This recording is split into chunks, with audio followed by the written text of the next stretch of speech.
नमस्कार। आज हमारे सामने ना एक बहुत ही अनोखी किताब के कुछ हिस्से हैं। नीरज कुमार वर्मा जी की लिखी हुई काव्य तीर्थ 108 पवित्र स्थलों की आध्यात्मिक यात्रा। नाम से ही लगता है कुछ अलग है, मतलब कोई आम यात्रा वाली किताब नहीं है ये। जी हाँ, इसका अंदाज काफ़ी हटके है।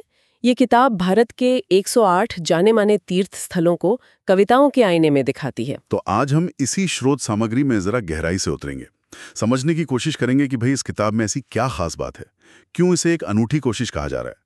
हमारा इरादा है इसके इसके मूल विचार को, इसकी बनावट को और जो ये संदेश देना चाहती है उसे थोड़ा बारीकी से देखें। बिल्कुल। चलिए तो शुरू करते हैं। ये किताब शायद उन लोगों को बहुत पसंद आएगी जो भारत की आध्यात्मिक जड़ों को या तीर्थों को सिर्फ तथ्यों से नहीं जानना चाहते। हाँ, मतलब जो एहसास करना चाहते हैं। बिल्कुल, जो जज्बात के नजरिए से समझना चाहते हैं। सोचिए जरा, शब्दों से बद्रीनाथ की ठंडक महसूस करना या रामेश्वरम के समंदर की आवाज सुनना, कुछ ऐसी ही कोशिश लग रही है यहाँ। सही कहा। तो सबसे पहले जो इस किताब का मेन आइडिया है वही अपने आप में बड़ा अलग है। 108 तीर्थ स्थल और हर एक के लिए कविता। 108 कविताएं। हाँ, 108 कविताएं। लेखक नीरज कुमार वर्मा कहते हैं कि ये सिर्फ शब्द नहीं है, ये वो एहसास हैं, वो सोच है जो इन पवित्र जगहों को सिर्फ याद करने से ही मन में आती हैं। उन्होंने एक बात कही है जो सोचने लायक है। तीर्थ केवल स्थान नहीं होते, वे मन की यात्रा के पड़ाव होते हैं। क्या ख्याल है? बिल्कुल। ये वाकई में एक नई सोच है। देखिए, आमतौर पर तीर्थों पर या तो गाइड बुक मिलती हैं या फिर ऐतिहासिक जानकारी वाली किताबें। हाँ, फैक्ट्स होते हैं ज्यादातर। जी, लेकिन कविताओं के जरिए उनकी आत्मा को पकड़ने की कोशिश, ये शायद ही कहीं और देखने को मिले। और एक और बात जो स्रोत में कही गई है, आस्था और तथ्य का संतुलन, ये बहुत जरूरी चीज है। अच्छा, वो कैसे? मतलब हर कविता के साथ उस जगह के बारे में जरूरी जानकारी, जिसे स्थान परिचय कहा गया है, वो भी दी गई है। अच्छा, तो सिर्फ भावनाएं नहीं, जानकारी भी साथ में। हाँ, और मेरे ख्याल से यही बात इसे खास बनाती है। पाठक को कविता से वो भावनात्मक जुड़ाव तो मिलता ही है, पर साथ में ये भी पता चलता है कि भाई इस जगह का इतिहास क्या है, भूगोल क्या है, या इसका महत्व क्या है। तो ये कल्पना और हकीकत, या कह लीजिए आस्था और तथ्य, दोनों को साथ लेकर चलने की एक कोशिश है। पाठक सिर्फ महसूस नहीं करता, वो जानता भी है। ये संतुलन बनाना तो मुश्किल काम होगा। बिल्कुल, ये अपने आप में एक कला है। अब देखना यह है कि पढ़ने वाले इसे कैसे लेते हैं।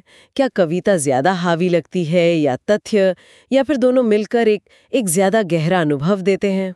और एक और बड़ी बात है, इस किताब को एक बहुत सम्मानित व्यक्तित्व का आशीर्वाद भी मिला है ना? हाँ, बिल्कुल। पद्म विभूषण और ज्ञानपीठ पुरस्कार से सम्मानित जगत गुरु स्वामी श्री रामभद्राचार्य जी महाराज, उनकी मंगलमय शुभाशंसा इसे मिली है। ये तो बहुत बड़ी बात है। जी, बहुत बड़ी बात है। जगतगुरु रामभद्राचार्य जी आज के समय में संस्कृत, भारतीय दर्शन और शास्त्रों के मतलब चोटी के विद्वानों में से हैं। उनकी स्वीकृति का वजन बहुत है। उन्होंने क्या कहा है किताब के बारे में? उन्होंने जो कहा है उसका सार ये है कि उन्होंने इस कविता संग्रह को देखा और उन्होंने एक शब्द इस्तेमाल किया, सिंहावलोकन न्याय। मतलब एक सरसरी लेकिन पैनी नजर से देखना, और पाया कि ये रचना पूरी तरह से भारतीय वैदिक संस्कृति से ओतप्रोत है, भरी हुई है। भाषा और शैली पर भी कुछ कहा उन्होंने? जी हाँ, कहा कि भाषा प्रांजल है, यानी बहुत साफ, शुद्ध, सरल, और शैली मनोग्राहिणी, मतलब मन को मोह लेने वाली, दिल को छूने वाली। और ये भी कि इसकी अभिव्यक्ति ऐसी है जो सहृदय पाठक के दिल में उतर जाती है। वाह। संक्षेप में कहें तो जगतगुरु जी ने इसकी साहित्यिक और आध्यात्मिक दोनों ही दृष्टियों से तारीफ की है। और देखिए, ऐसी प्रशंसा न सिर्फ किताब की गुणवत्ता बताती है, बल्कि उसे एक तरह की सांस्कृतिक और आध्यात्मिक प्रामाणिकता भी देती है। ये फिर सिर्फ कविता नहीं रह जाती, ये हमारी परंपरा की एक अभिव्यक्ति बन जाती है। ये तो सच में बहुत प्रभावशाली है। अच्छा, अब जरा किताब की बनावट को देखते हैं। इसे 4 मुख्य हिस्सों में बांटा गया है, जैसा कि ये स्रोत बताते हैं। जी। पहला है 4 धाम, बद्रीनाथ, केदारनाथ, पुरी, रामेश्वरम, द्वारका। स्रोत में शायद केदारनाथ का जिक्र ना हो, पर आमतौर पर ये शामिल होते हैं। हो सकता है किताब में प्रमुख 4 ही हों। फिर हैं 12 ज्योतिर्लिंग, सोमनाथ से लेकर घुश्मेश्वर तक, भगवान शिव के 12 खास स्थान। जी, बिल्कुल। तीसरा खंड है 51 शक्तिपीठ, मां सती से जुड़े प्रमुख शक्ति स्थल। हाँ। और चौथा है अन्य प्रमुख तीर्थ व दर्शनीय स्थल, जैसे अयोध्या, मथुरा, चित्रकूट, काशी, बक्सर वगैरह। ये बंटवारा पाठक को एक तरह का नक्शा देता है ना? हाँ, ये सिर्फ एक लिस्ट नहीं है। देखिए, हिंदू धर्म और हमारी परंपरा में इन श्रेणियों का अपना एक बहुत गहरा मतलब है। चार धाम यात्रा को जीवन की एक बहुत महत्वपूर्ण आध्यात्मिक यात्रा माना जाता है। सही। ज्योतिर्लिंग सीधे भगवान शिव की उपस्थिति से जुड़े हैं। शक्तिपीठ देवी माँ की शक्ति और कृपा के केंद्र माने जाते हैं। और जो अन्य तीर्थ स्थल हैं, वो अपने एक ऐतिहासिक, पौराणिक या फिर किसी संत महात्माओं से जुड़े होने की वजह से खास हैं। अब लेखक ने यही संरचना क्यों चुनी होगी? हाँ, यही मैं सोच रहा था। शायद इसलिए कि भारत की जो आध्यात्मिक विविधता है उसे एक साथ दिखा सके। ये वर्गीकरण पाठक को सिर्फ जगहों के नाम नहीं बताता, बल्कि उन्हें उनके बड़े धार्मिक और सांस्कृतिक संदर्भ में समझने में मदद करता है। हर सेक्शन भारत की सनातन परंपरा के एक अलग पहलू को दिखाता है। क्या ये संरचना उस यात्रा वाले एहसास से भी जुड़ती है जिसका जिक्र लेखक ने किया था कि ये किताब एक यात्रा है? ये अच्छा सवाल है। बिल्कुल हो सकता है। मुमकिन है कि ये संरचना पाठक को एक मानसिक तीर्थयात्रा पर ले जाती हो। पहले सबसे बड़े धाम, फिर शिव स्वरूप, फिर देवी माँ के स्थान और आखिर में बाकी महत्वपूर्ण जगहें। हाँ, एक क्रम सा बनता है। जी, ये एक तरह का आध्यात्मिक भूगोल बनाता है पाठक के मन में। किताब पढ़ते हुए ऐसा महसूस हो सकता है कि वो एक के बाद एक इन पवित्र स्थानों की यात्रा कर रहा है। कम से कम अपने मन में तो कर ही रहा है। और कविताओं के साथ मिलकर ये संरचना शायद उस अनुभव को और गहरा बनाती होगी। बात तो सही है। अच्छा, अब बात करते हैं लेखक के मकसद की। नीरज कुमार वर्मा खुद क्या कहते हैं? उन्होंने कहा कि ये किताब सिर्फ पढ़ने की चीज नहीं, बल्कि एक अनुभूति है, एक एहसास। हाँ, एक एहसास, एक आत्मदर्शन, मतलब खुद को देखने का जरिया, और एक भावानुशासन, भावनाओं को साजने का, डिसिप्लिन करने का तरीका। वो पाठकों से आग्रह करते हैं कि हर कविता के साथ आप केवल शब्द न पढ़ें, बल्कि अपने भीतर के तीर्थयात्री को जागृत करें। ये तो सीधा सीधा निमंत्रण है महसूस करने का। बिल्कुल, एक तरह का आह्वान है ये। उन्होंने किताब के आखिर में ये भी लिखा है कि इसे लिखना उनके लिए खुद एक आध्यात्मिक यात्रा जैसा रहा। वो कहते मन, आत्मा और संस्कृति के अंतः स्रोत तक पहुंचने की यात्रा थी ये। अच्छा। और उन्होंने ये महसूस किया कि उनकी कलम वहीं रुकी जहां कभी किसी ऋषि ने तप किया, किसी देवी ने शक्ति प्रकट की या किसी भक्त ने विश्वास के आंसू बहाए।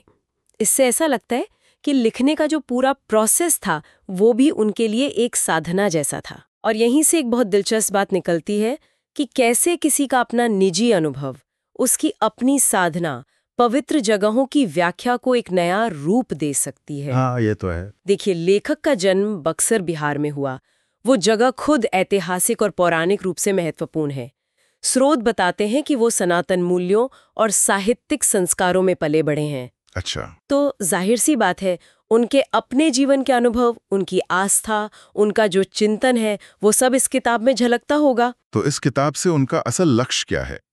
क्या चाहते हैं वो? उनका कहना है, और ये मुझे बहुत अच्छा लगा, कि अगर ये किताब किसी एक पाठक के मन में भी भक्ति जगा दे या जिज्ञासा पैदा कर दे या फिर खुद के बारे में सोचने पर मजबूर कर दे, बस एक छोटी सी लहर भी उठा दे, तो वो इसे अपनी इस यात्रा की सफलता मानेंगे। ये बात ध्यान देने वाली है। उनका जोर किसी बड़े पैमाने पर असर डालने से ज्यादा व्यक्तिगत बदलाव पर है। हाँ, ये नहीं कि लाखों प्रतियां बिकें। बिल्कुल। वो जानकारी देने से ज्यादा पाठक के भीतर एक चिंगारी जलाना चाहते हैं। ये एक बहुत ही विनम्र और साथ ही बहुत गहरा लक्ष्य है। और इस किताब का समर्पण भी काफी खास है। जी। लेखक ने इसे भारत की सनातन संस्कृति, ऋषियों, मुनियों, भक्तों, अपने पूर्वजों और गुरुओं को समर्पित किया है। और साथ ही उन्होंने भगवान, अपने परिवार, दोस्तों और उस अदृश्य प्रेरणा का भी शुक्रिया अदा किया है जिसने उन्हें ये लिखने की ताकत दी। देखें, ये समर्पण और आभार जताना सिर्फ एक रस्म अदायगी नहीं है।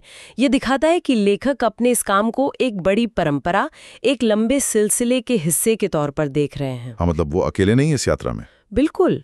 वो इसे सिर्फ अपनी निजी कामयाबी नहीं मान रहे, बल्कि उस पूरी विरासत के प्रति एक सम्मान और जुड़ाव महसूस करते हैं जिसने इन तीर्थों को जीवित रखा है और जिसने उन्हें लिखने के लिए प्रेरित किया। ये एक साझा संस्कृति और विनम्रता की भावना को दिखाता है जो आजकल कम देखने को मिलती है। सही कहा। तो हमने इस किताब के कई पहलुओं पर बात कर ली। इसका अनोखा विचार, जगत गुरु जी की प्रशंसा, इसकी बनावट, लेखक का इरादा और उनका समर्पण। अब अगर हम सब कुछ समेटने की कोशिश करें, एक सार निकालें, तो क्या कहेंगे? मेरे ख्याल से काव्य तीर्थ भारत के 108 पवित्र हिंदू स्थलों को महसूस करने का, अनुभव करने का एक बिल्कुल नया और अलग रास्ता खोलती है।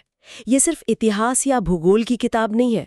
जैसा हमने बात की, ये भावनाओं, जानकारी और आध्यात्मिकता का एक संगम है। हाँ, जिसे कविताओं के धागे में पिरोया गया है। तो ये किनके लिए ज्यादा मायने रखती है? कौन पढ़े इसे? मुझे लगता है ये उन सब के लिए बहुत दिलचस्प हो सकती है जिनकी भारतीय संस्कृति में रुचि है, या तीर्थ यात्रा में, धर्म में, या फिर सिर्फ कविता में ही रुचि है। हाँ। ये उन लोगों के लिए भी है जो इन पवित्र स्थानों को सिर्फ बाहर से नहीं देखना चाहते, बल्कि उनके गहरे अर्थ और उनसे जुड़ी भावनाओं के स्तर पर समझना चाहते हैं। ये दिमाग के साथ साथ दिल से जुड़ने का एक न्योता है। एक कवि की नजर से तीर्थों को देखना। बिल्कुल, ये एक कवि की नजर से तीर्थों को देखने का मौका देती है। और जैसा कि लेखक ने खुद भी इशारा किया है, ये किताब शायद सिर्फ बाहर के तीर्थों की बात नहीं करती है। बिल्कुल सही पकड़ा आपने।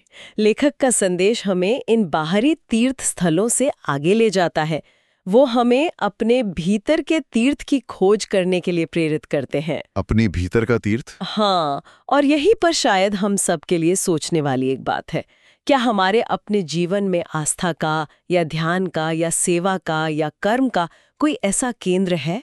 कोई ऐसी जगह, कोई ऐसा विचार, या कोई ऐसा रिश्ता जिसे हम अपना निजी तीर्थ मान सकें? अच्छा, जरूरी नहीं कि वो उस पारंपरिक 108 की लिस्ट में शामिल हो। ये तो बहुत गहरा सवाल पूछ लिया आपने आखिर में। मतलब हमारी अपनी जिंदगी में वो कौन सी चीज है जो हमें शांति देती है, या प्रेरणा देती है, या हमें अपने आप से जोड़ती है? हाँ, वही, वो हमारा अपना निजी पवित्र स्थान हो सकता है। ये किताब हमें बाहरी 108 तीर्थों की काव्यात्मक यात्रा पर तो ले जाती है, लेकिन शायद इसका सबसे बड़ा योगदान ये हो सकता है कि ये हमें अपने अंदर के उस पवित्र स्थान को खोजने और पहचानने के लिए उकसाए। ये सवाल हमें अपनी जिंदगी और अपनी आध्यात्मिक यात्रा पर शायद एक नए सिरे से सोचने का मौका देता है।